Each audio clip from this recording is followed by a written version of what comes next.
moved away from home originally to go to college and play softball. Then I transferred to another university to play softball and get my master's. And I thought Florida was going to be my home base for a while. But I didn't intend on moving back to Idaho once I moved to Florida. Looking for a job, I was just getting my license down in Florida and looking for different opportunities, praying to see what God revealed. I came across the job posting at Patch, and one of the biggest things as a therapist for me was finding a place that honored my belief system as a Christian, and that I could be open in my faith. That's not very popular in the world nowadays, and I didn't want to feel like I had to hide my faith to be a good counselor. That is actually, I feel like, one of my strengths too. So when I came across Project Patch listing and saw it was faith-based and that it was important in the ministry here, that really drew me to Project Patch. I think it was an easy decision for us, trusting that God had the plan and that He had His hand on us this whole time. So we were on the same page as for it. It was easier for me to be okay with moving to Idaho because my entire family's on the west. As for my husband, his entire family is either in Haiti or in Florida. So he had the biggest challenges moving here, but he ultimately was the one that needed and wanted the change. I think the biggest difficulty we had with moving wasn't Florida to Idaho, it was the valley up here to Garden Valley. Specifically for me, it was food options. Coming from South Florida, you have everything at your fingertips. Uber Eats, DoorDash. Here, that's not a thing. But I learned how to cook all of that stuff. And so I think that was a super cool skill for me. I'm a foodie. I like to try new foods, different ethnicities, different types of food. And I would have never tried that if I just pulled out my phone and paid $40 and it's right there at my doorstep. Why would I need to cook it when I can just order it? But it's challenged me out of my comfort zone being up here to actually try to be more self-sufficient and learn these skills instead of rely on somebody else to do it for me. You have to plan. I've gotten really good at planning meals, planning grocery store trips, or multiple different stores down at once. So it definitely is challenging, but it's not. It taught me a lot of different life skills instead of everything being at your fingertips. Today, society, everything's quick. So Amazon overnight shipping and you get it the next morning, whereas here it might take a couple more days to get here. Just learning patience and planning. Probably once or twice a month. When we first moved here, it was more frequently because we were not used to being around not grocery stores or options. So we went down quite a bit, but now it's mostly a Costco trip. Costco or Winco. Coming up here, we went to the thrift store. That is my favorite store here. My husband and I spend all of the weekend when we can going out there and just seeing what we can find. And the coffee shops, yeah, there's a couple different spots, restaurants, different types of stuff. The Trading Post hardware store. So it did surprise me that there is more out there when you go and look for it rather than just assume that it's just nothing. We spend a lot of time at home, to be honest, building up our comfort place, our safe place there. And we have a garden, we have chickens, dogs, so just keeping everything organized and growing our own stuff like that. Yeah, I never thought that was going to be my lifestyle, but it's teaching up here has really taught me a lot of skills, and my husband, a lot of skills that we would have never really challenged ourselves to do. I think when you live in the city, you have this pressure to do things. At least I felt the pressure to oh, we're only 5 minutes from this restaurant or this museum or this zoo or something like that. So it's always that pressure to go, try new things, see new things. Here, I don't feel that pressure to always be going. It gives me time to relax and focus on my family, focus on some specific skills that I want to develop. Yes, some things do take more time. Some dishes do take longer to cook than it would to order, but I think there's joy in finding that you did something and you accomplished it. It's definitely right to feel like there's less opportunities because it's true.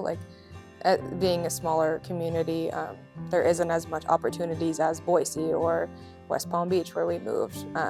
However, it's being creative. So there's soccer teams here for kids. One of our coworkers' wives does ballet. So there is opportunities. You have to seek them out a little bit and put a little bit more effort than, a quick Google search, but that's typically the trend here in Garden Valley. It's not always the quick stuff that's gonna yield the results. It's gonna take some time, put some effort in. We have a Bible study with some of the other staff members here that was created. I think we came from a church that was a Haitian church, my husband's family's church. And so it's a lot different than the churches that are up here. When we tried one of the churches, but we stuck out like a sore thumb for more than one reason, but a lot of older community people. So we were looking for something that boosted us as believers that were younger. And we found that here at Patch with Patch's coworkers. And I think that was super helpful for me, not only to see the faith that my coworkers have, but to have that community of like-minded believers that were younger too. I was nervous. For the first couple of months, we didn't really leave our place. We were like, we don't know anybody. We don't really know if we want to know people. It was kind of just getting into the groove of our life changing drastically. So it took a while for us to actually start to do some outreach into the community. I think it really started this summer. I played a slow pitch softball, so that really expanded my community networks, knowing people. My husband, like I said, teaches at the library, so he meets all sorts of people. He does some coaching for the high school team on the side too, a little training. So we weren't expecting to be this involved in the community or this welcomed immediately, but as soon as we started reaching out to people, it was like, oh, hey, let me tell you about this, or you need a snow shovel or a snow blower, I have resources. Definitely the closeness of the people. I spend a lot of my time at work being social, so I don't be as social when I'm off the clock. However, I found that with a community like this, I don't dread going out as much. I don't dread meeting people or trying new things as much. So I would definitely miss how nice the people are and willing to help. That's not something that we were used to where we moved. If you need something, your neighbor's probably going to be able to help you, whereas I moved from a place where you probably wouldn't ask your neighbor for help because you don't even know them. So here we know our neighbors, and that's something that's a challenge to get used to and put myself out there, but I do think that's what I would miss the most.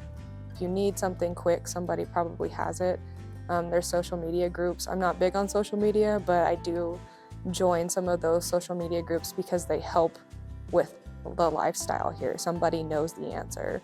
I grew up in an environment that was a smaller community too, going to a smaller school, and I think that was super helpful, knowing everybody that you grow up with. I mean, it has pros and cons to it, right? But I think it's helpful to know the people that your kids are around. So my parents knew the parents of my friends. They've been to their houses. So I think that's something that I've been really interested in my kid growing up in, is my husband and I knowing his friend's family, not just, sending him off to somebody's house that we don't know. That's scary. So I think that's what I'm looking forward to most, is him growing up and knowing the people that he's going to be around. I'm so happy that this is the place that we ended up choosing to raise our son. It's very low-key, not busy. I don't have fear that my kid's in danger if he were to go outside and play. Where we moved from, it was, a not as safe area. Here, everybody knows at least somebody that knows somebody, so there's a lot of connections. And I just feel overall safety in the community being smaller. Really what I love about Garden Valley is it's like a movie. You watch the Christmas movies and there's the cute little town with the little stores and the snow and how kids go out and they build snowmen. That's exactly what it's like here. You see kids outside playing. where I moved from, you don't see kids outside playing.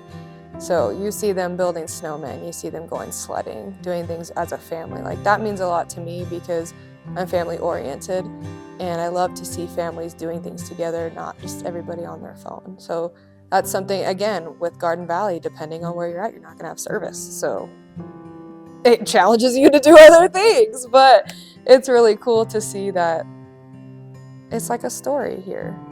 It can definitely be like a movie.